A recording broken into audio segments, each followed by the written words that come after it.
안녕하세요. 9월 22일 다니엘 프로젝트 두 번째 날 화요일 새벽 예배를 하나님께 올려드리겠습니다. 기도하십니다. 예수님 감사합니다. 오늘도 믿음으로 하루를 시작하게 하시니 감사합니다. 광야 같던 우리 인생 속에 하늘부터 내려오는 하늘의 영을 허락하셔서 꽃이 피게 하시며 길을 내주신 주님을 붙잡고 우리의 인생이 승리하고 성공하기를 소망하오니 말씀하여 주시고 동행하여 주옵소서. 오늘도 심령이 살아날 수 있기를 소망합니다. 그렇듯 우리의 혼도 육체도 강건하기를 간절히 바라며 예수님의 이름으로 기도했습니다. 아멘. 우리 찬송 나를 지으신 이가 하나님의 은혜라고 하는 찬양 올려드립니다. 나를 지으신 이가 하나님, 나를 부르신 이가 하나님, 나를 보내시도 하나님, 나의 아는 것은 다 하나님 은혜라. 나의 달려갈 길 나가도록 나의 마지막 길 나가도록 나로 그 십자가 함께 하시니 나의 아든 곳은 다 하나님 은혜라.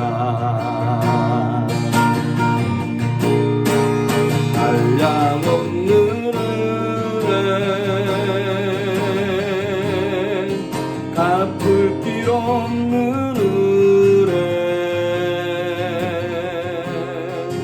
내 삶을 애워싸는 하나님의 은혜. 난 부정함 없이 그 땅을 밟음도 나를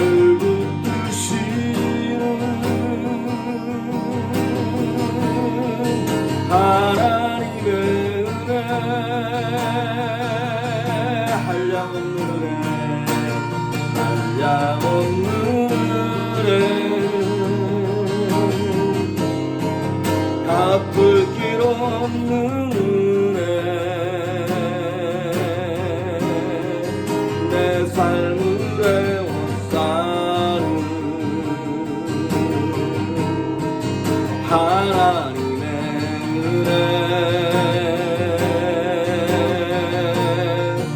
나 주저함 없이 그 땅을 밟음도 나를 붙드시는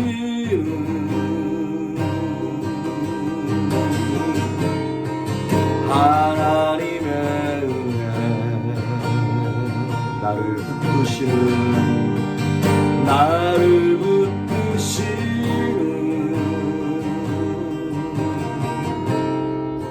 하나님의 은혜.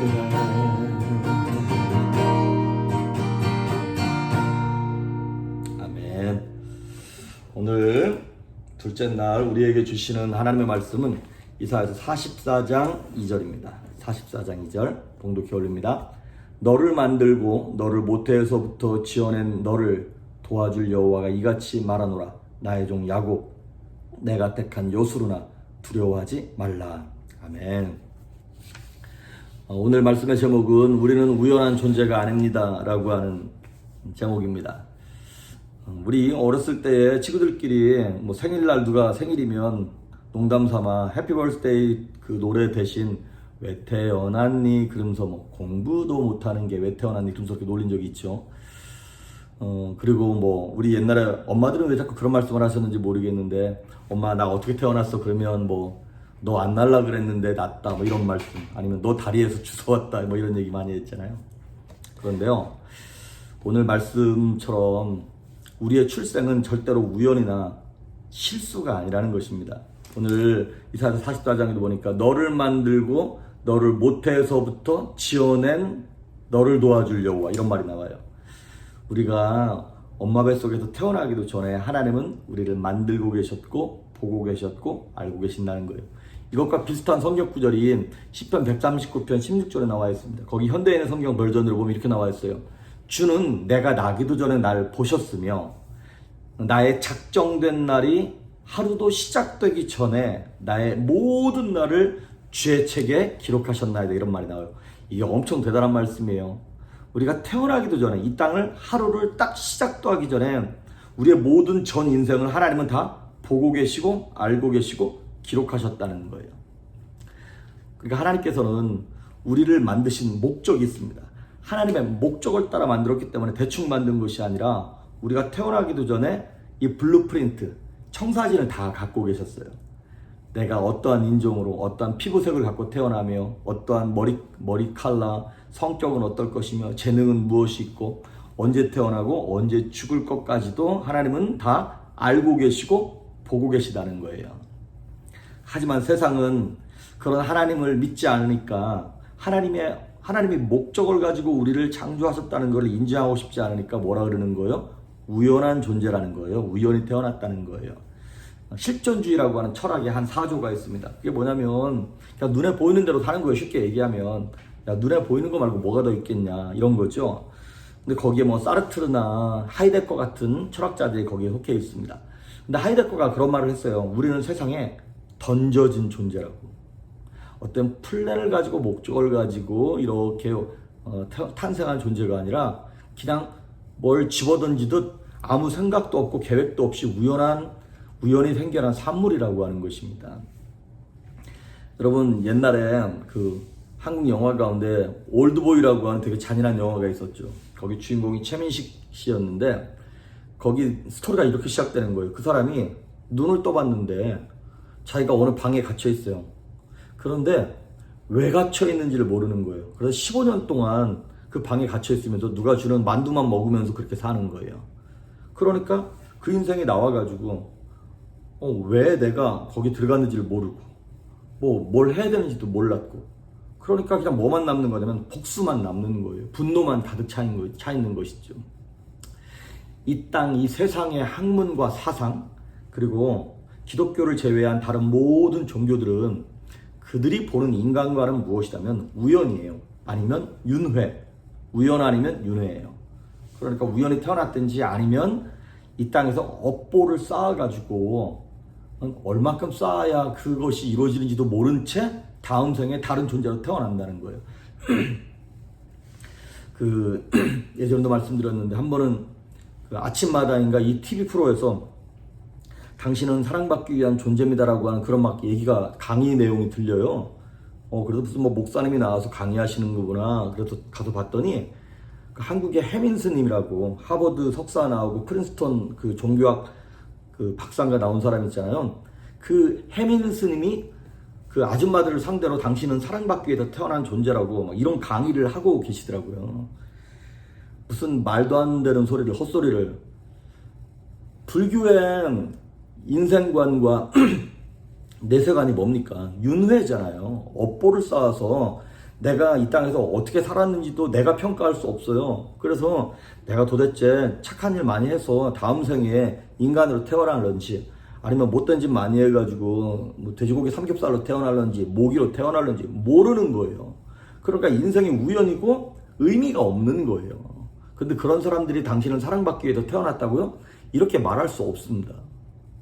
세상은 진화론이잖아요. 어떻게 하다가 물고기가 어떻게 이 지느러미 타다가 다리가 생긴 거고, 다람쥐가 어떻게 나는 연습하다가 날개가 삐직삐직 삐져나오고, 수천만 수억만 마리 중에 한 마리가 먼저 그렇게 났다니 뭐 다른 애들도 그렇게 나왔다라고 하는 어떤 우연, 시간이 많이 지나가봐야 알 수 있나라고 하는 우연의 산물이잖아요.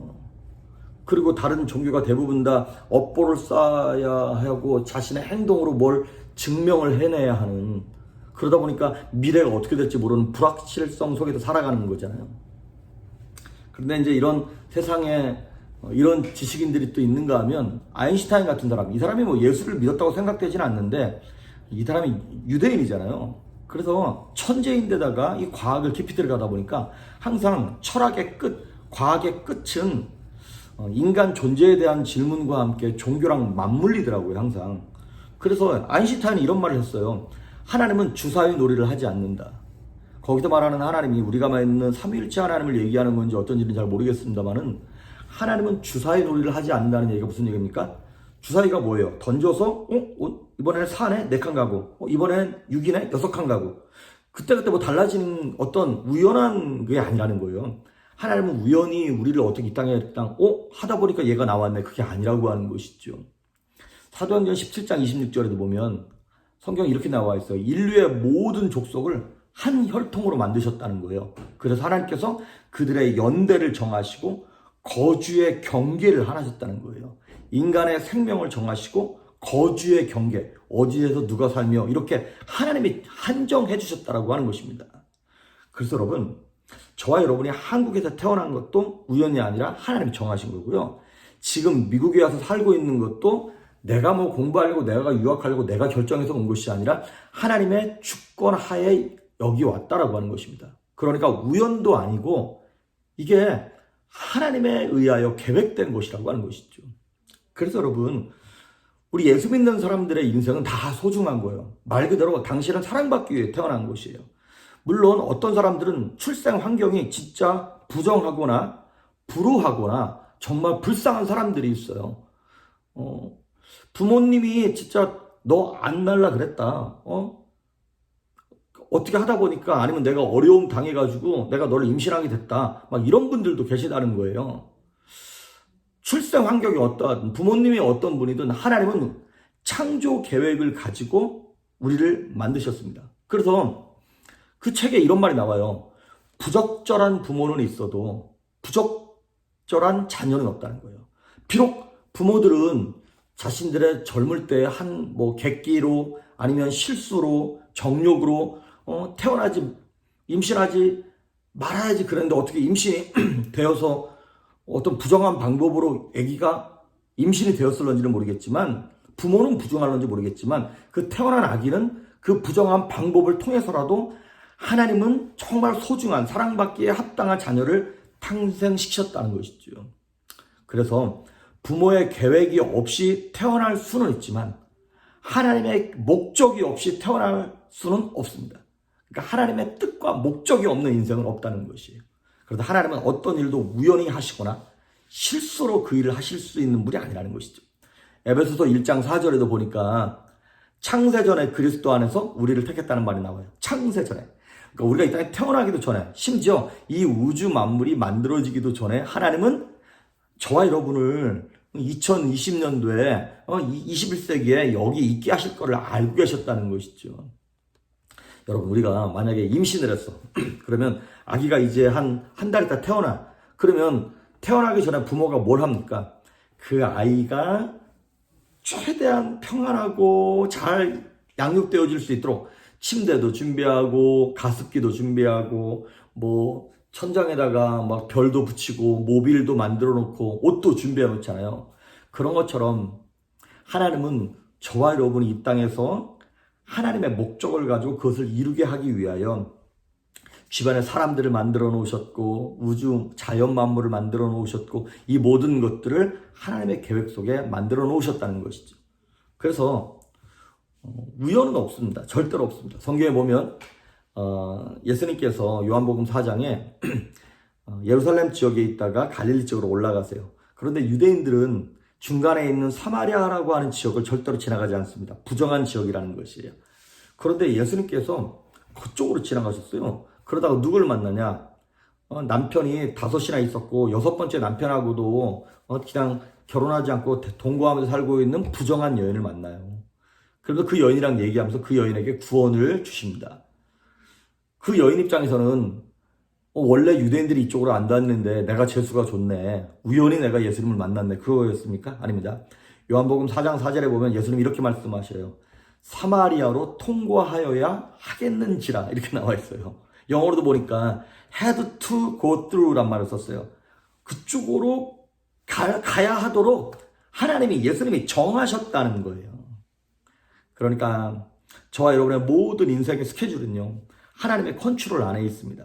그러니까 우리한테 일어나는 어떠한 사건도, 환경도, 어떠한 만남도, 어떠한 고난도 우연히 오는 것은 없습니다. 하나님이 allow 하신 거예요. 허락하신 거예요. 그러면 내 인생 가운데 일어나는 그런 불의한 일, 부당한 일, 황당한 일, 나쁜 일 다 하나님이 주신 거냐? 뭐 내 병도 하나님 주신 거냐? 그런 얘기는 아닙니다. 병이나 이런 것들은 다 마귀가 가져다 주는 거예요. 그런데 큰 그림 속에서 보면 하나님이 그것조차도 합력한 선을 이루실 수 있도록 allow 하셨다는 것이죠. 허용하셨다는 것이죠. 그래서 인생의 출발이 내게서부터 출발을 하면, 인생의 목적을 나로부터 출발하게 되면 모든 것이 우연이고 모든 것이 팔자소관이에요. 하지만 인생의 목적과 시작이 하나님께로 출발하고 하나님의 목적이라면 꼭 그 모든 사건 속에는 필연이 있고 계획이 들어가 있습니다. 인간의 부모는 실수할지라도 하나님은 완벽하시잖아요. 하나님은 온전하시잖아요. 요셉을 한번 보십시오. 요셉이 밉상짓 하다가 형들에게 죽을 뻔합니다. 그래서 우물에 들어가요. 근데 우물에 딱 던졌는데 다행히 우물에 뭐가 없어요? 물이 없는 거예요. 우물 속에 물이 있었다. 그럼 요셉 죽었겠죠. 근데 하나님이 그 우연처럼 보이는 사건 속에서도 계속 개입을 하시는 거예요. 자, 요셉이 애굽에 이제 팔려갔습니다. 팔려갔는데 그냥 아무 집에나 팔려간 것이 아니라 바로 왕의 가장 측근이 되는 보디발 장군 그 집에 노예로 팔려가는 거예요. 그 고난 가운데서도 하나님은 계속 선한 길을 열어주시고 그 인생을 개입하시는 것이죠. 그리고 우연히 감옥에 간 것이 아니라 억울하게 정말 감옥에 간 것 같았는데 그것도 알고 봤더니 나중에 바로왕 측근 옆에서 수종 들던 떡 맡은 관원장, 술 맡은 관원장을 섬길 수 있는 그 감옥이었던 것이죠. 그래서 계속 우연처럼 보이는 이러한 사건 속에서 요셉이 나중에 형들을 만나고 모든 일을 마무리하면서 이렇게 정리하는 거예요.